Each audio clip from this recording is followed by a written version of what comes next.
Hey, Litternet. It's Paul. It's Matt. The Dork Lords. We are here to talk about the season finale of Game of Thrones.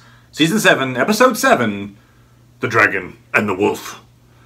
So, yes, obviously Dragon and the Wolf, real quick, refers to Rhaegar and Lyanna. Oh, sure.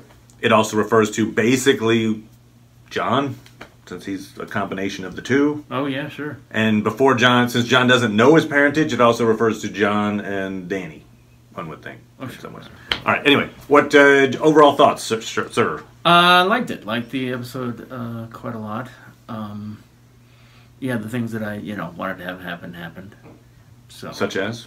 Such as, I wanted Baelish to get it, Yeah, so same that here. happened, and that made me happy. Yep. And, I wanted that meeting to be done with. I wanted to get past that meeting, so... Oh, sure, the big meeting at the Dragon Pit. Yeah. Yeah. Yeah. So, that worked out okay in my book. I mean, I'm still thinking about the whole thing with Cersei and Tyrion. Okay. It's a good scene? Yeah, I like the scene. In a way, though, it's like... I feel like I want to watch again, but I feel like if it wouldn't have helped her strategically, I think she would have actually killed Tyrion. Yeah, as much as I was like, there's no way Tyrion is dying in this episode, but for that, but for his plot armor, I was like, that dude's dead. Yeah. It's like he's... In some ways, it almost didn't make sense that she didn't just go ahead and do it. Like, Right. if she was that angry, which I think she was. Now, that said, I think the reason she didn't do it is this long con she was playing. Yeah. So I think it was. Yeah, she wanted him to come back and try to negotiate. Yes. So she could then look agreeable. Right. But in Yeah, she was able to give him a decent reason why she would decide to join them, so she could then fool them. Right. So the idea that he detected that she was pregnant. She was like, I'm not drinking. It's like, and it should tell them the future and stuff, and yeah, it wasn't his acumen necessarily that figured that out as much as she was trying to telegraph to him. Is that what we get out of that? That she was trying to telegraph to him that she was pregnant, so that yes, right. So then he's like, "Oh, you're pregnant." Cut. And then it's like, oh, we worked something out, and blah, blah, blah, blah. Yes. Yeah. Right. That because she was still like, why should I do this? And I'm concerned about the future. And he's like, what? You're concerned? Oh, you didn't drink the wine. Yeah. That was grape juice. You could have drinking it. Okay, that's fine. Yeah, so she played everybody. She played her brother and played her other brother. Fooled him. I mean, we're kind of jumping around here, obviously, but one thing that... Tyrion pretty much says, kill me. Like, he's like... Yes. You know what? She blames him as much as she says, okay, fine, you weren't responsible for Joffrey. You killed Dad, and because you killed him, you opened up the family... We're vulnerable, right? And so I blame you for the 2 deaths of the other kids, right? And I guess that might not make any sense to do, except I guess if he were killed, I guess maybe they'd have to go back to the drawing board and talk again. Like, okay, I killed that guy. Send in another one. Send in somebody else. But so what that did though is when Tyrion's like, fine. I feel horrible about this myself, and like he almost has this sense of like, you know what, just do it, just kill me. Yeah. Like he's to kind of accept it, but it's the fact that she doesn't kill him. When later at the end of the show, more or less, when Jaime is in the exact same position, yes, I'm thinking, okay, wait, they just ran this scenario, and she didn't kill him. Yeah, but it seems like the second time around, I mean, it was like, whoa. And if you look at that scene, the Mountain is apparently really good at detecting subtleties. Yeah, he is. Because she nods her head. She does not say anything. She doesn't say, Mountain, stand away, or Mountain, kill him. She goes, yep. Not yep, just He pulls a sword. Jamie's like, I don't believe you. Starts walking away. Mountain lets him go, and I'm like, you nodded. That's all you did. Like, did you have... I mean, anyway. So the Mountain is apparently, much like the Whites themselves, seems to have more of an internal ability to reason than... like the Whites? Well, like the Whites in the last episode... Were just the people. I thought the actual... Well, like you know how the Whites were like, oh, water, we can't... Oh, now we can walk. Oh, you threw a rock and it's okay? Now we can walk. Yeah, this seems like that's like a... Those are baseline instinct kind of things. I'm just saying, I thought the Whites were like completely zombie. Oh, okay. And I kind of thought maybe the Mountain was completely zombie. You think they're like Bam Bam or something? Like, yeah. Still going into a wall, turn them around. Right. They're like the Walking Dead zombie kind of thing. Okay. But they're not, I don't think. And the Mountain obviously has some form of logic. I don't know. I feel like they're trying to establish the difference between the type of dead, which is the dead for... The Qyburn dead versus the Night King dead. Night King dead, right. Because... Qyburn looking at the hand was kind of interesting. Yes, like, right, He's not scared at all. He's like, oh, I can do this. Well, no, I don't think he was thinking that. I think the difference between, because I think they've established that, it's kind of irritating to me, actually. The people are like, oh, yeah, well, they're used to seeing dead people come back to life. It's not the same because, one, Baron and the Mountain and John, it's not like, let me use my wand to bring somebody back to life like it is with the king. The Night King. The Night King. You can do it like that. You can, and so, it's much easier for him to do. He can just do it like that. And actually. A whole bunch of people, right.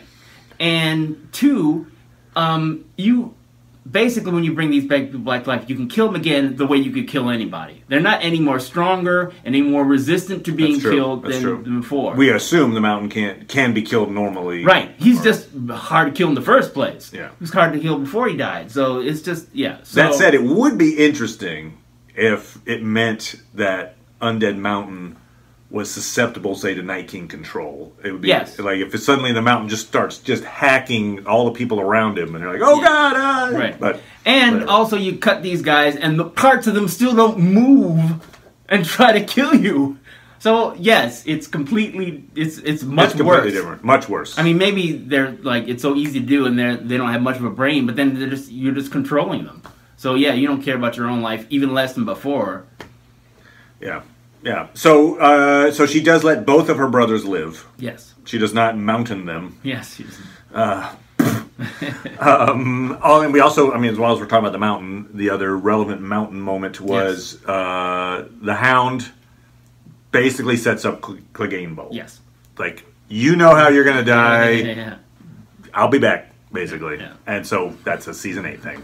You don't have to. That's not even a theory. That is going to happen. Yeah, that'd be one of the biggest travesties if that doesn't happen. Right. So they set that up. So yeah, we had the same thing with in some ways, some of the best dialogue from this season is the walking and talking dialogue. Like the last episode was like walking through the snow. Yeah. This one's like walking to the place. The new show is called Walking and Talking. Yeah. And Dragons. They had Aaron Sorkin come in to do those little parts. Yeah. But there were some fun moments. So we had Bronn and Tyrion again. We'd already seen them, but it was kind of cool to have that conversation again. And he's like, you know what, I missed you. And he's like, yeah, same here. Like, as much as they were giving each other stick, it was like, okay, fine. Podrick talking to Tyrion.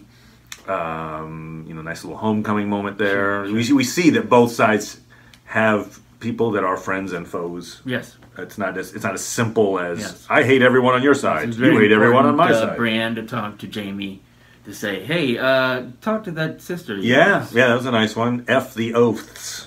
Yes. F loyalty, I guess is what she said. Which, for her, loyalty. Yeah. That's pretty much sure. That's her code. That's right, yeah. So she's like, this is more than that. Bad, horrible things going to happen. And Jaime takes it to heart. I think Jaime does take that moment to him. He's like, what do I say? Yeah. But he tries. Yep, he does. And there's a nice scene. I actually like the scene that Jamie and Tyrion have. Yeah, that was a great scene. When they're in the hallway and Tyrion's like, "Is she gonna kill me?" I just talked at her until she kicked me out of the room, and so yeah, we should probably say goodbye. We should probably say gootbye. Yeah, because you're gonna die. Yeah, buddy. it was well done. That whole bit was very well done. Yeah. What other guys? So the conversation we had, Euron. As we find out, it's all an act. Yes. Because it did. I don't know if it was just the actor doing the lines poorly, or if it was just like the character being non-convincing because he's not actually scared. But he didn't seem actually scared when he's like, "I've seen a lot of things. Yes. This is the only thing that terrifies me." I was like, I don't really believe you. Yeah, no. I didn't buy that. But so I guess within the context of the thing, his character wasn't buying it either. So okay. Fine, good. So yeah, he fakes a reason to leave. Yes. And is now going to Essos to use his ships to bring the Golden Company across the sea. Yeah, it was like 20,000? 20,000 with elephants. Oh, wow. Which means undead elephants. Get ready. I'm just like, that doesn't sound like a lot. And it's not. It's not, I mean, it's comparable, I think, to Dany's army, maybe? Yeah, I don't know. I feel like she has 2 armies. Yeah. That looked cool when they all were in formation, and then the Dothraki comes screaming down between them. They're just standing in their ranks, like, the Unsullied and the Dothraki. Yeah, good show of force. Basically, they're saying, hey, if you screw with the queen, we're going to do bad things to you. And I know people are, one of the criticisms I've seen is people say, well, why did they spend the first half of the season saying we're not going to burn the place down, and then Tyrion's like, hey, if they touch the queen, we're going to burn the place down. Like, what he's trying to say is we need to make it clear that might happen so that it doesn't happen. Yeah. Is basically that show of force so that we don't have to do something horrible. Right. We're ready to do something if we don't have to. Yeah, because if we don't shoot the show of force, she's just going to kill Daenerys. Right. Like, Dany will be dead and missing. And where did her body go? Of course, Dany flies in on the dragon. You were late. Okay. You were late. Yeah. That was interesting, too. So, the first contact that Tyrion has with Cersei, that's the first time they've seen each other since Tyrion shot the dad and ran off. It's like, we're waiting. Something like that. He's like, she's on her way. Like, that was their first conversation. It's just very awkward, like, as if they're waiting, like, waiting on a meeting, and they're like, oh, boy. So that was, there were a lot of, the one character that I felt like was there and really didn't get, like, why are you here? Because he didn't really get a chance to shine, was Jorah. Am I wrong? Oh, yeah. Did Jorah have any moment where he was like... He probably had some reaction shots, but he really should have been talking, though. So. Yeah, well, I mean, I'm just like, he could have... part of her court. Yeah. It was just... I just noticed, like, everyone had, like, a little 2-person scene, That's even true, small. You're right. But Jorah was the one guy's like, I'm here. Yeah. Anybody? No, Anybody want to... No friends. No? Okay. I'll be over here then. I'll talk to Drogon. Hey, Drogon, what's going on? Dragon scales. I used to have those. So Euron demands fealty from Theon, or else he's going to kill Yara. Yes, yeah. And there's that really awkward moment there where, because Tyrion's talking and he's being mean to Tyrion. Tyrion's like, but maybe we could talk about some more important things first. Can we put that on the side? Can we table that? And Cersei kind of stands up for him, although, as we know, it's kind of an act. But you mean stands up to she says, oppose him, like sit down. But first, Jaime says something, hey, shut up, idiot, or whatever. Yeah. And then Cersei has to, like, get your ass. Yeah. Sit down. And then Jon has his "we're all gonna die" speech, and Cersei's like, "Fine, I'll send the armies if you agree to basically not send your army south." Blah blah blah. Jon's like, "I can't lie. I'm." Oh, don't take a side afterwards, because we're gonna fight it out then. So don't take a side. Just stand down and let us figure out who's gonna win. And he's like, "Yeah, I've already picked a side." Yeah. So that creates the drama by which then Tyrion has to go and. Yeah, which is obviously part of her initial thing, where she probably figured that, come on, they're not coming here, you know. Which is also why she picked She wouldn't John, even, well, she said, right? yeah, I think she said that she trusts John, but, you know, I think even if he had said I wouldn't do anything, she would still have the same plan. Yeah. I think she Agreed. Definitely counts on him to be involved in a fight. Yeah, yeah. She throws out Ned as like, and he was honest and blah, blah, blah. The guy that I arranged to kill, that guy. Yeah. So very tense, and it was cool. It was it felt, I remember I described last week as like, while it was a cool episode, it didn't feel like Game of Thrones in a lot of ways. It felt like action, adventure, D&D module, whereas this felt more Game of Thronesy. I mean, obviously the main action sequence was at the end with the dragon taking down the wall, which is, I suppose, it is like the biggest plot point that has ever hit the series. Really, right? That wall's been up for thousands of years. Yes. It's been the thing where you're like, oh, well, they're on the other side of the wall. Who cares if they're massing? Yeah. Okay, now the wall's down. Yeah. I do think that Tormund and Beric survived because we didn't see them die, and we in fact saw them escaping as the stuff was tumbling down. So I think they're alive. I don't think they would have those two guys have an obscure death. We're like, yeah, well, they died. Don't know why or how. We didn't show it. So with them alive and the army moving through the wall, I'm guessing they're gonna either take off for Winterfell to try to get ahead of the army to warn people, or I don't know, maybe go to Castle Black. Castle Black seems a little pointless at this point, just they passed it. But hey guys, look east. You missed it. Yeah. So there's the dragon breathes blue flame. Yes. And appeared. You tell me, that dragon looked faster than a typical dragon. It looked like it was flying very fast. I just wonder if maybe Undead Dragon has kind of like everything else seems to improve once the Night King touches it. Didn't occur to me. Maybe it's like Super Dragon. Just saying. I don't know. I was noticing that there were a number of tears in its wings. And it's like, you know, because I'm dead, you know. Yeah. So it's not as aerodynamic. Yeah, I would think, you know. So that obviously huge moment, and we can assume that it's a good question. Like how far south next season they're going to get. We can talk about this in a season 8 preview thing, but I think they're going to get pretty damn far. I think King's Landing is going to be reached by the army, but we'll talk about that. Yeah. So then there's Winterfell. Yes. And as you mentioned, the satisfying Littlefinger, the end of this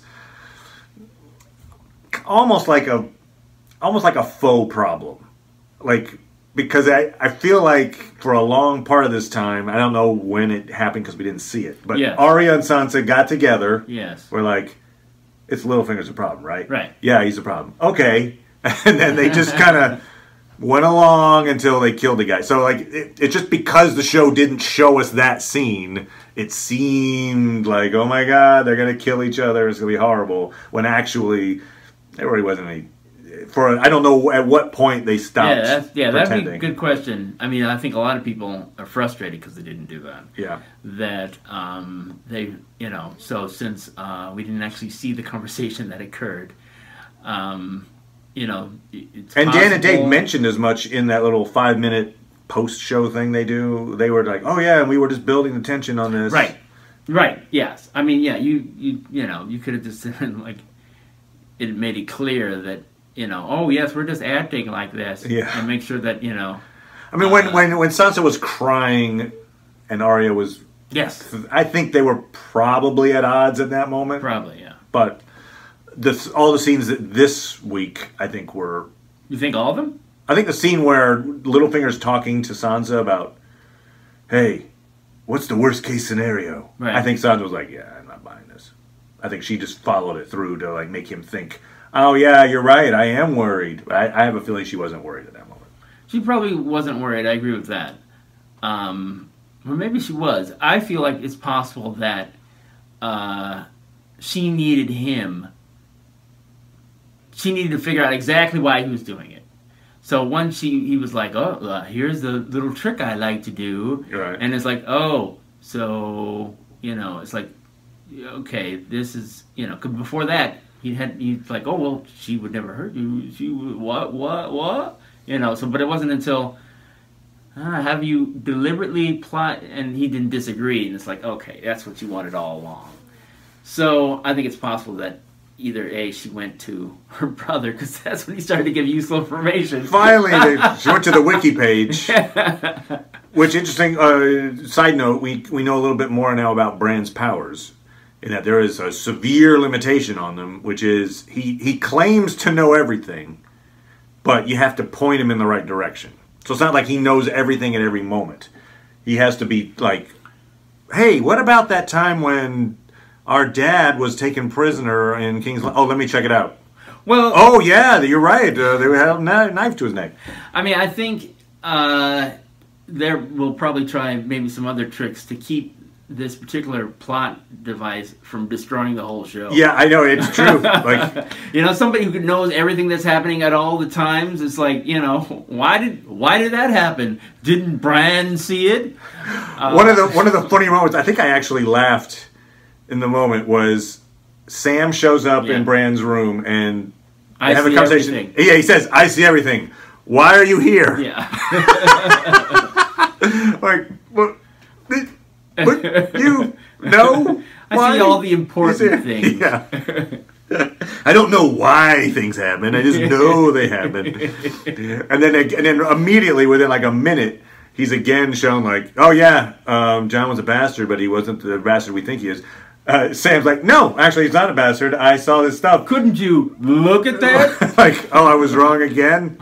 Oh, let me bamf into their wedding. Yeah. Oh, yeah, you're right. They got married. Well, damn, egg on my face. And of course, Gilly got no credit. Sam wasn't like, Gilly told me the most important information in the show. He's like, yeah, I figured it out. I was transcribing. Which he probably was transcribing, and he probably did come across it, but it may not have been as interesting to him if Gilly hadn't pointed it out. Anyway. All right, so anyway, back to the trial. It isn't really a trial.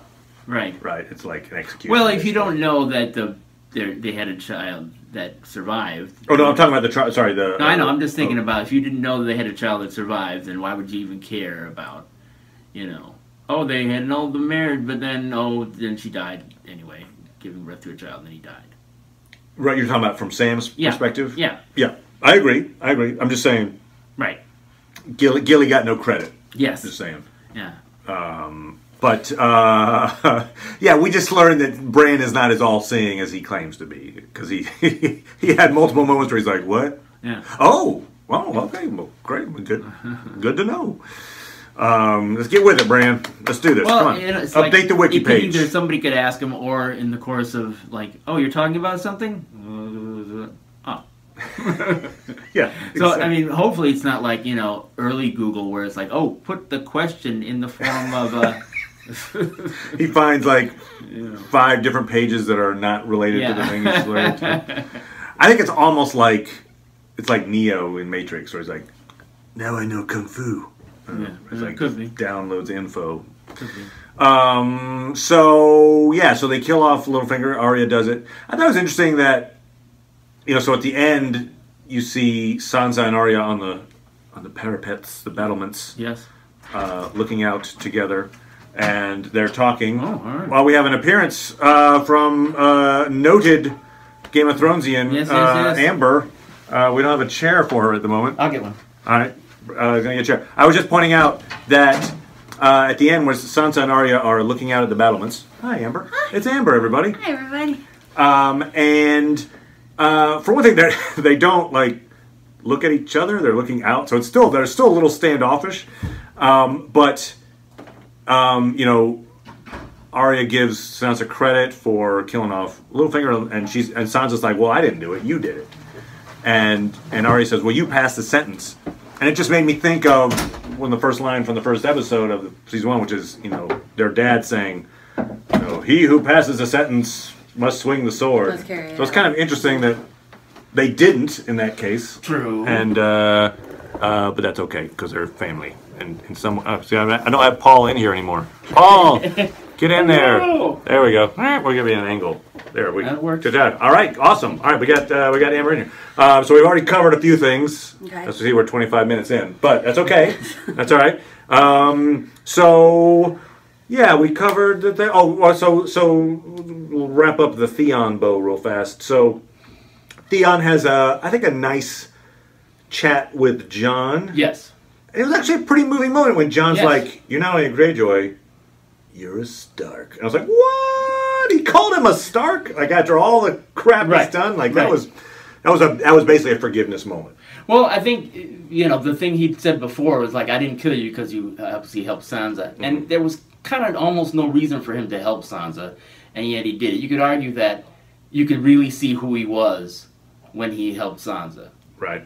And then so that he had grown somewhat. And the idea that you don't have to fight, you can be loyal to both families. Hmm? You don't have to, like, being loyal to the Starks doesn't mean you are being disloyal to the Greyjoys. And I think that is resonant for, Jon doesn't know it yet, but resonant for Jon as he's a Targaryen Right. and a Stark, and it's going to be, can he balance both of those houses? I think it's going to play for him I later. think that was a big theme in the episode, was that everybody, so Tyrion's loyal to Dany, but he's still a Lannister. It's everybody, you still have your family, your familiar loyalties, but you may be with somebody else now. You may be fighting a different side now than you were a few years ago. And because there were a lot of people who came to that realization of who they really are. Jamie, for instance. Jamie. I'm with Yeah. your family, but Yeah. you know what? We're done. Yeah, this is a bigger issue that we need to handle right now, and I don't care what games you want to play, my creepy sister wife, but so yeah, I like that theme of the show, of the episode last night. There was a lot of people identifying exactly who they are. So then Theon comes out to the followers and is like, "We're gonna go and save Yara," and then he has to get in the fight with the lieutenant. I don't know who that Yes. guy is. I'm glad he finally did that. I was Yeah. happy he That did was actually very convincing, actually. I was like, you could tell that he really decided something. Like, I don't care. You beat me to... I'm not scared anymore. Yeah, stay down or I'll kill you. Now, getting hit in the crotch, and then he's like, I have a steel crotch. Like, it would still hurt. It's not like you got punched in the face. It's not like, oh, I don't have the sexual organ here, so I'm fine. Like, no, it's still gonna hurt you. Presumably it would still hurt.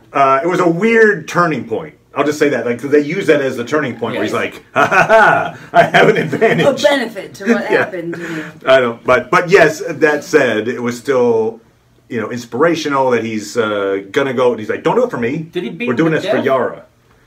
That's a good Beat him question. The what? guy was not standing at the end. And So, I got the impression they just got on a boat and all left him there. Yeah. whether he's dead or not, I don't know. Yeah. You're dead to me. You're no longer a thing. Anyway, so I kind of thought they'd resolve that this episode, but they obviously didn't. I mean, that's next season is go save Yara. Yeah. Confront Euron. Hopefully the first episode it gets that out of the way. It does feel like a They could have pretty resolved that minor last plot night. line for the giant story that's coming. Yeah. It's like, oh, by the way, I'm gonna go get my sister. Yeah. Side story. So maybe if it Theon's getting leads, his sister. maybe if it takes Euron off the board at the same time, maybe that's what makes it bigger, because Euron seems to be the link Right. that's keeping Cersei's forces going. He's gonna go get the Golden Right, Company and right, stuff. right, so right. maybe that's how that. I don't know. Yeah. I don't know. I feel like they'll do the same thing with the company that they did with the gold, where it makes it over, and then they kill him. Like, now she's got the company, but that guy's dead. As soon as she said elephants, I'm like, undead elephants. So they're all just going to die and get turned. And like, oh, great, we have another army we got to deal with. But they wear gold armor, so you can tell them, the undead gold guys. All right, so we didn't get your overall take in the beginning. So let's, Amber, your overall It's kind of take. disappointing. Okay. There were some cool scenes, but I thought that for being such a big season finale, like the cliffhanger was great. The end of it was great. Okay, so the dragon taking down the wall. Yeah, the Sansa Arya scene was great, but everything else was kind of ho-hum. Like, What was didn't need to be done. so? I assume you're basically talking mostly about the dragon pit scene. Yeah, everything in the Dragon Pit was just a lot of... It was way too much of trying to convince Cersei and Jaime of what was coming and that they needed to fight. I like this. I liked the interaction between the Hound and the Mountain. Sure, we mentioned telling that. him that he's coming for him. Right, we got Clegane Bowl, definitely. Yes, Season 8. and that Brienne and Hound had a scene where Yeah, that was I a always cool felt scene. like the Hound was always kind of like he was starting to They fall respected each for other. Arya and felt fatherly towards her. Yeah. And I thought it was sweet that she told him she made it to Winterfell and she's still alive. Yeah, and you then could tell that he was relieved from knowing that. yeah, and when he says like, "Well, who's protecting her now?" And he's like, "Well, she don't need protection." Yeah. And he's like, "Oh, okay, got it." Yeah. Yeah. So That was sweet, and even the moment between Brienne and Jamie was nice. Like I like Right. that Oh, they yeah. these characters that we all love but haven't interacted Connected with together. together had a moment. And I think that was we mentioned it, but I think that more than almost anything else, that moment that Jamie had with Brienne is what inspired him to leave. Yes. Eventually, was this sense of like, this is really important. I get it. This person I trust and respect a lot is like, this Pretty means much something. more than anybody. Talk to your sister. You know. Like he will do anything Brienne asks of him because Yeah. she's never betrayed him. Tyrion's betrayed him, so that's why he's a little more hesitant about just accepting everything Tyrion says now. But Brienne has always been honest and straightforward with him, and so I think that was that conversation needed to happen. But like the whole Tyrion Cersei conversation and Chambers drinking wine, that was unnecessary. Yeah, I liked the scene. Yeah. I Really? personally I liked too. it. Yeah. The fact that she was playing him the whole time was That's what I was why like, I whoa. think was important, in that she needed to use that as a reason to sort of convince them and fool them. So it's like, oh, I'm talking to him and maybe I'm going to kill him, but it's like I feel like if she wasn't going to use that, she would have killed him. So I think like she was like, this is going to work for me to leave him alive, so I'll let him live. Yeah, it was. I Okay. just was okay about it. all right. It didn't. Fair enough. Didn't move anything along. I think I always suspected that Cersei would never believe it.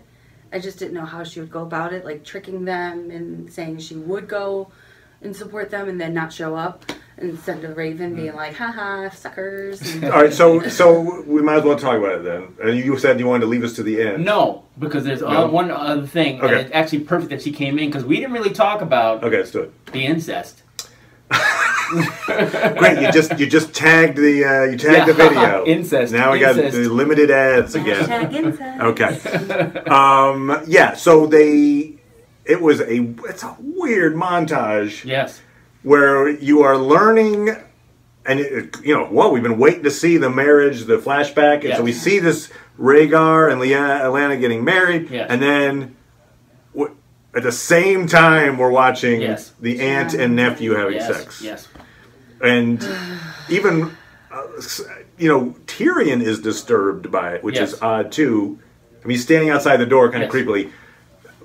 I don't understand why he's looking that way. A couple of reasons I might come up with. One, we theorize that maybe he knows Right. It's about the possible. past, Or and at so least he's like, suspects, maybe. maybe I give that he's 20%. he's maybe he's kind of infatuated That's with. unfortunately I possible. think everyone Danny? is, but I don't think Tyrion would ever try.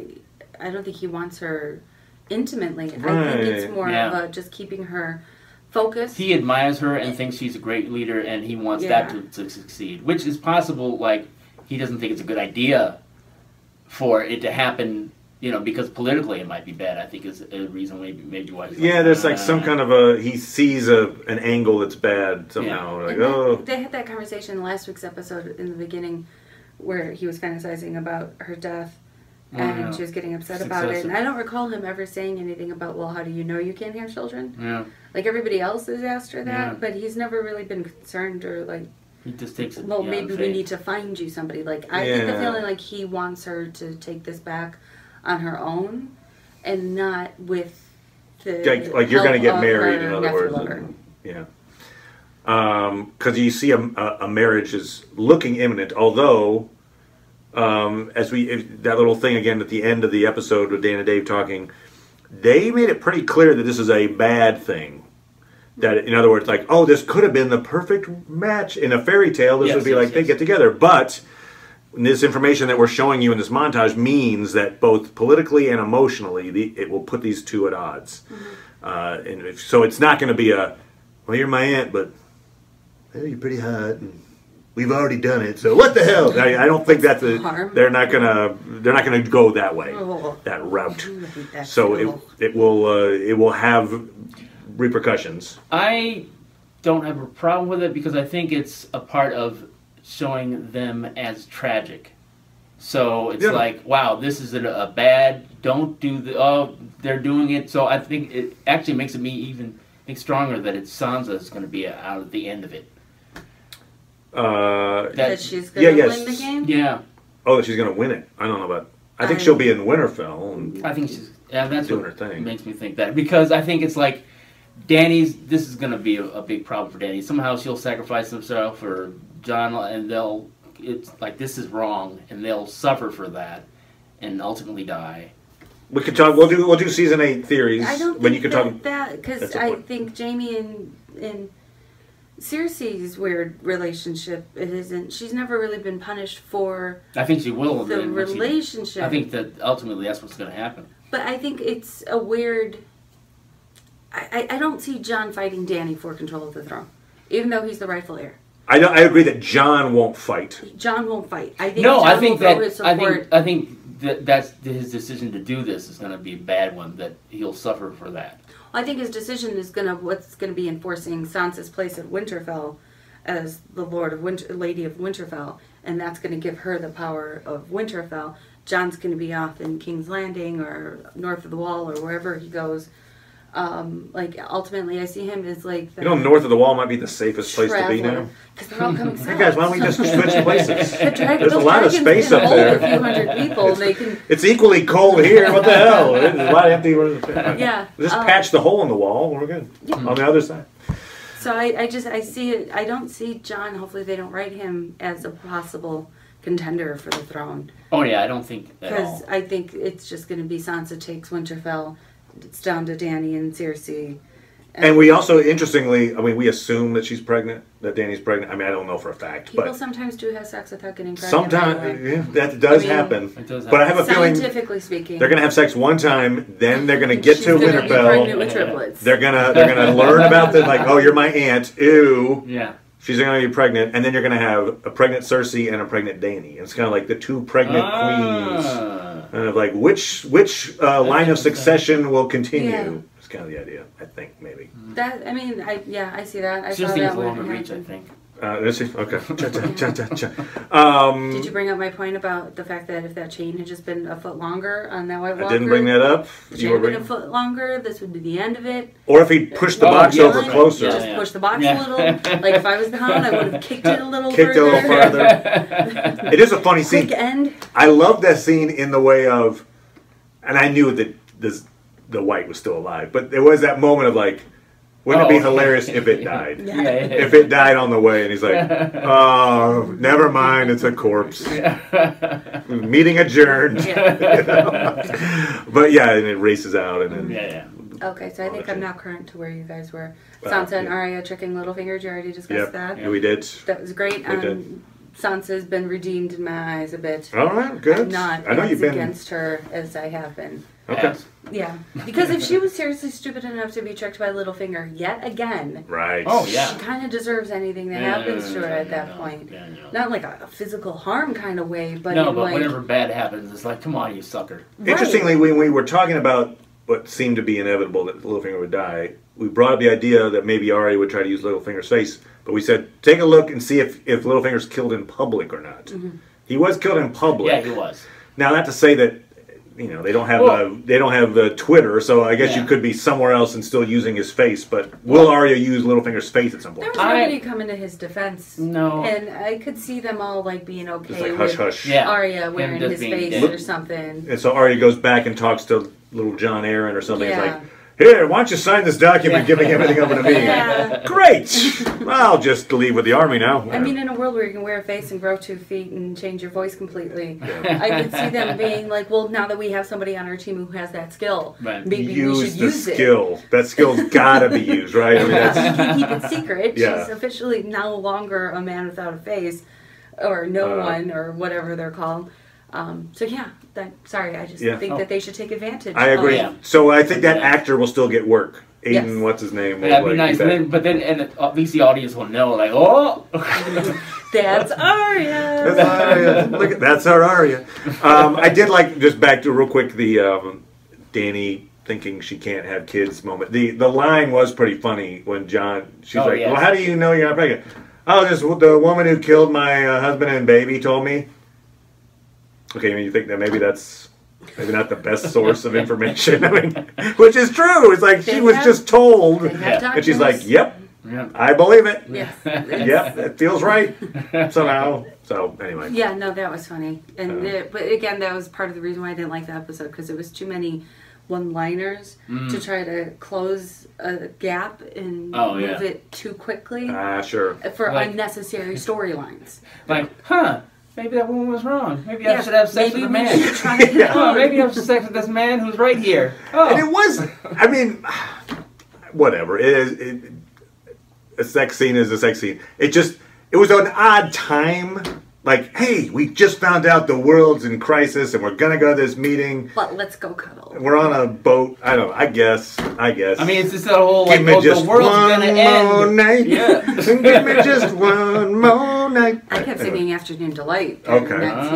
But now it's like eternal nighttime almost. Right? That's true. It's like everything's kind of dark. Like Alaska. So Winter Delight. The shot of the snow falling on Jamie as he's riding off, that was kind of cool too. Yeah. Like that King's Landing is now snowy. I was thinking he should try to take some of his men. I mean, some of them should be loyal to him, I would think. I'm sure Bron's going to show up.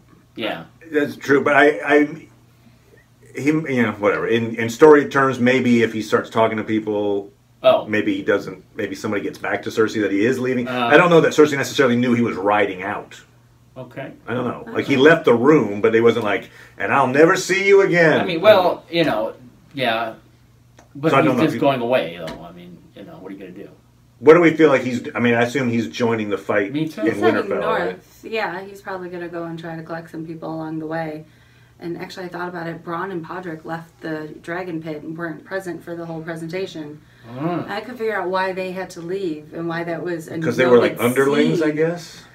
There's a lot of underlings sitting around there. The Hound. Yeah, good point. How does he have the elevated status? He's right. Yeah. He was the guy pushing the thing over. You're the cutter downer. King Joffrey and left. You mentioned Jorah. Why would Yeah, Jorah had nothing to do in the episode. Felt bad for that guy. But there were a few people, so I couldn't understand why Podrick and what's his face left. Yeah, good point. And so maybe Bronn will get wind of it and meet him up there. Will there be some repercussions for Jamie if Jamie just rides up and goes, "Hey, I want to join you guys"? Now, if he talks to the right people, they'll probably be like, fine. But you think there's a whole lot of people in the North that like him. Just literally kill him on sight, hate him. You're right. So, like, is that going to be a thing? Yeah. But he's always been kind of lucky with that, though. Yeah. Like, he's been in tons of situations. That's why he tried to hide his hand, obviously. He's like, I know I'm a gold hand. I'm not going to. I just have this really stiff, awkward hand that's very heavy and goes clunk when it hits the floor. He's in a situation a lot where he's surrounded by people who hate him, but he always survives. Yeah. But, I mean, Cersei's going to kill him. She's already told him, you betray me again, I'm going to kill you. He just betrayed her by leaving. Do you think? I think that unless he kills her first. Hopefully. I feel like with that prophecy, I feel like he's destined to maybe kill her first. But I don't know. What if they're going to make it childbirth? That they will meet up again. Her brother as well. And I just think that meeting is going to be epic. Yeah. That season 8 when they return and have this what will be theoretically their final meeting, like Cersei and Jaime meeting up will be like. I think it'll be a battle between the Mountain and Jaime. Oh, all right. Yeah, and then the Hound shows up, maybe. Maybe. Or maybe Jon Snow shows up, and that's how we get rid of Cersei. She slips and falls. She's just like my aunt, and so trips down the stairs. I must defend her now and kill you in honor of my son. I don't even know what the relation would be. Speaking of sons, we know Jon's true name is Aegon. Aegon Targaryen. So he's Aegon Targaryen. Reborn. Was there another Aegon? Yeah. The Mad King. That was the Mad King. Oh. Okay. And I think there was maybe even another Aegon that was his brother that got killed off. That's what I was hearing. I think there's been a couple of Aegons. Which makes it seem stupid. Why would you name your son after the Mad King? He was mad at that point. Well, it's your dad, but, I mean, why would you, whoops, he died. I'll just use the name again. Because it's important, I guess, for like lineage things, like James the First or James the Second or Aegon the So many guy. other names. They could have done Rhaegar Jr. would have been better than Rhaegar naming him. Jr. I mean, the fact is, Jon Snow call him Ray J. is so wholesome and pure, and like the fact that he couldn't even lie at the Dragon Pit about where his loyalties were, and then to find out his real name is the same as the Mad King who was burning people alive for We can fun. say that Jon is perhaps the worst major player at playing the Game of Thrones. Oh yeah. Oh yeah. He just doesn't play. Yeah. Right? He's just like, I don't know. Whatever. I'll just say what I He's there think. to bring everybody back on course and remind them of what they need to work on. And I mean, he did it at Castle Black, he did it at Winterfell, and now he's doing it with everybody else. It got him assassinated. Yeah. It did. Yeah, I like that bit where when he's talking to Theon, he's like, Theon's like, everything you do is right. Yeah. Every choice you make. He's like, I have my regrets. Not as bad as me. Well, yeah. Yes. Not, and he says it very deliberately. Not as bad as you. It's like, oh, ouch. Yeah. That was a good one. Nice pointed phrase. Okay, so, elephant in the room. Not an elephant that's coming with the Golden Company. Oh, man, that's enough time. How long on this day? Wait, that's long. Real quick. I will say that I feel like the plan to go get a white, as much as we are, now that we see what's happening, I feel like the plan still looks stupid. Now, you saying that they should have known, that the people participating in the plan should have known better, or the writers should have avoided that in the first place? Both. Yeah, yes. I mean, I felt like what they were going to try to do is patch up the decision, and so in retrospect, it looked good. Like, see, this was the great. As it turned out, the end result is they get Jaime. Yeah. I mean, the Cersei's army is not going to help. In fact, they're worse off because they think maybe that Cersei's army is going to help, and they're not. So they might be counting on help that they don't get. Right. And so they could have, if they hadn't done anything, if they I had feel just, like if Jaime kept shows up attacking. to fight, though, they'll be like, so where's everybody else? Oh, she's not saying anybody. Boom. There, we got our There you go. answer. All right, good point. Good point. But it just doesn't feel like they accomplished anything. I think the whole point of capturing a white was to kill a dragon. That's how that's the only way the writers could figure out how to kill the dragon, because the dragon had to die. So they did that. And they could have the dragon pit scene where everybody comes together and talks, because these are all characters that you haven't seen talk together. Right.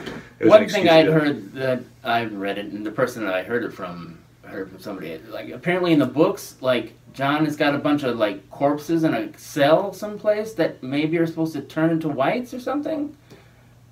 I don't know. I don't know that. I don't think that's in the show. No, certainly not in the show, but Okay. I someone don't said it recall was in that the from books. the books Okay. either. All right, that's what I'd heard. It's been And a so couple years. the idea of the person, that heard that, they were trying to combine these two things, which is like, okay, how do we get a white? Have a dragon come in and then kill two birds with one stone. Because it is true, like, they're not basing what they're doing now on the actual books. They're basing this on, I assume, on Martin saying, hey, this is where I want to be at this point at the end of the book. Okay. And they're making their own determinations of how to get to these major plot points, which maybe makes it seem like a less elegant solution to getting there. The reason why I think that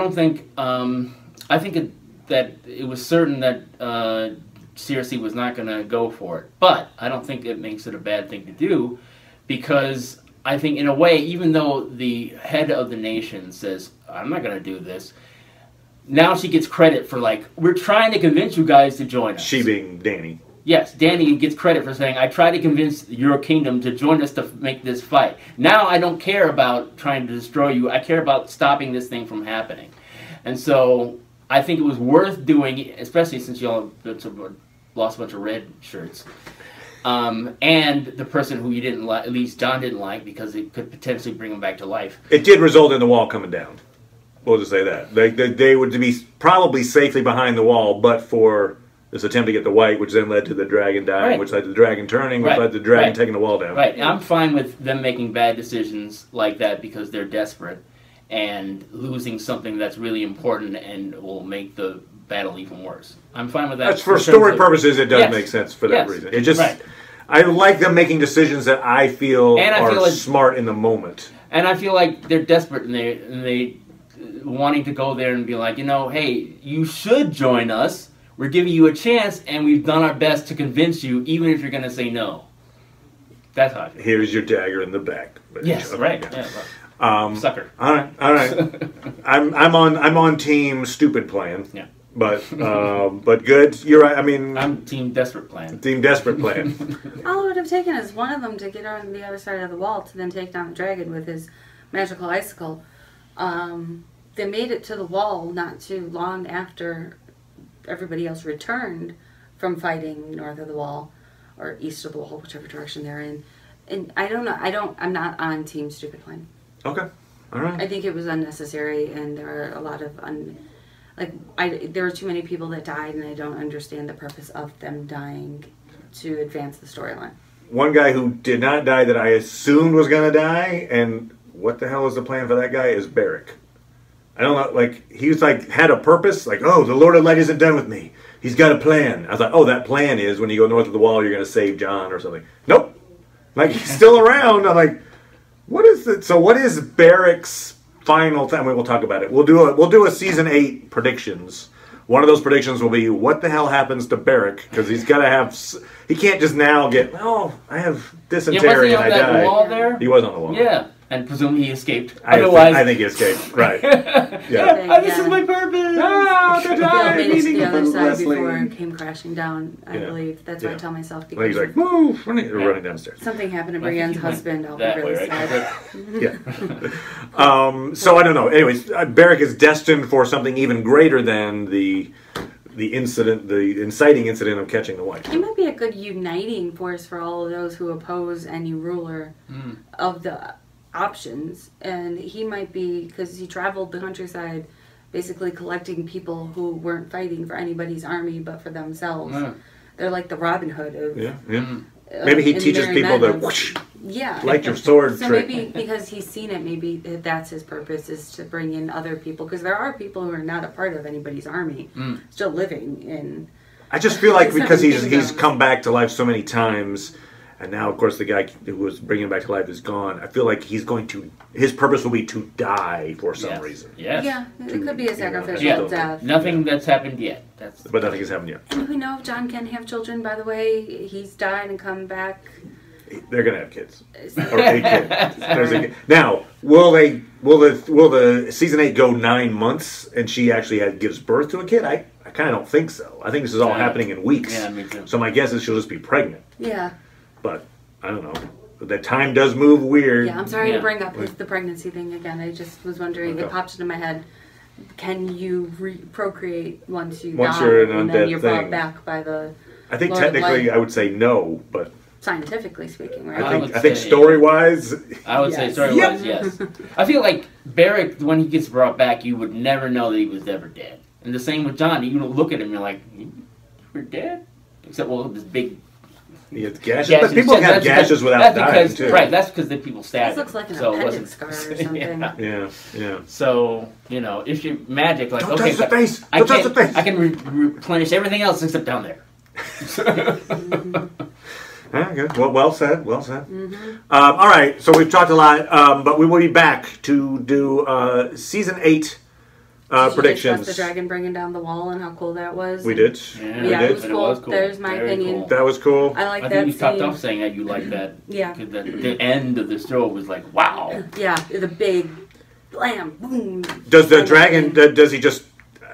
I assume. Well, I don't know. I don't make any assumptions. But does he just keep flying, or does he keep the dragon flying over his men? Like he could hit Winterfell in the afternoon, basically. And Yeah, go. like- "Bleh." Yeah, I'm back. no, most of those people at Winterfell are going to die. Or at Castle Black, wherever they are on the wall. They're, Right? they're dead. Does he do a U-turn and go to Castle Black, or does I think he can I just don't know. bypass I think it? he'll just keep going past it, and they'll just be flying, looking for But, I mean- anybody to kill. I mean, he could be hitting King's Landing like tomorrow. Yeah. If he really wanted to, I have a feeling he's gonna like wait for the troops, but I don't know. They're very well organized, and they plan. We discussed this. Yeah, Previous life, the king was a structural engineer. he was. He was like, "Oh, here's how you take down a wall." He studied these things. I do hope we learn a little more on the mythology, the origin of the whites and the White Walkers and stuff in the next season. Like that they're not just a force of nature; Yes. that they're actually a thing. Yeah, you know? I would hope. And why the first men and the children, like how they came to be. We got to start. We know where the first children came from and the first men came from, but now where the first dead came from would be nice. Someone mentioned this earlier. There's a relationship between the Starks and the first men. I think that's probably true. Oh. I think they were one of the original families. Okay. Yeah, I think they date back. Yeah, that That's they're right. old and they've been around for a long time. Like the Numenorians in Tolkien's world. Okay, anyway, good. There we go. Okay. There we go. There we go. I have to do one Tolkien reference per show. I got it in at the 55-minute mark. Woo! Okay, all right. Yes, so we'll be back and we'll chat more about cool stuff. And yeah, thank you, Amber. Yay! Thank you, Paul. Yay, glad you could show up. And yeah, so for the Dork Lords, bye everybody.